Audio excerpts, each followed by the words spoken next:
I'm very sad, and it really makes me very grateful to have been able to cover her back to when she was mayor. I mean, she was an amazing person.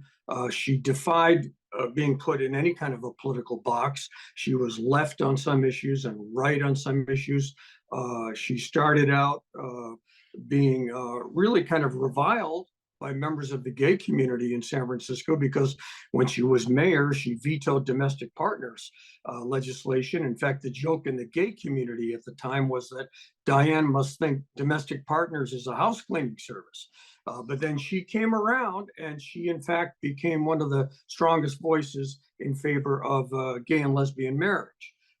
And here's the thing that I hope people remember through the clutter back from the old days.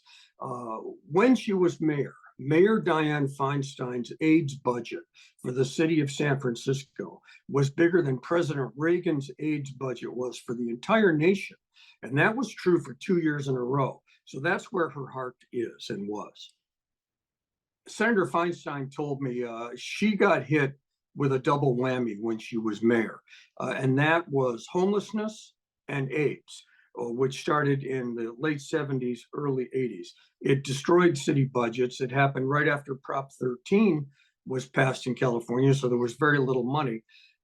And she wasn't sure at first what to do about AIDS before it had a name. And she and Dr. Merv Silverman, who was the San Francisco health director, made a decision to close the bathhouses.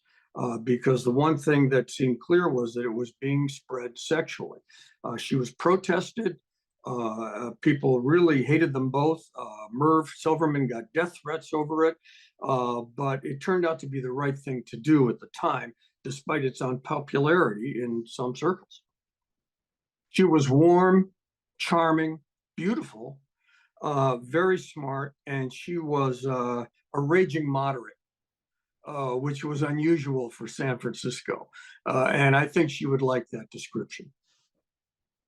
On that fateful day in November of 1978, when Mayor Moscone and Supervisor Harvey Milk were assassinated by Supervisor Dan White, it was Supervisor Dianne Feinstein who found Harvey Milk's body. She put her finger in the bullet hole in his wrist to check for a pulse, and that radicalized her on the issue of gun control. Which is why later, when she was in the United States Senate, she actually introduced and passed the legislation in 1993, which banned assault weapons in this country. That ban stayed in place for 10 years. People forget we actually did have an assault weapon ban in this country, and that was because of Dianne Feinstein.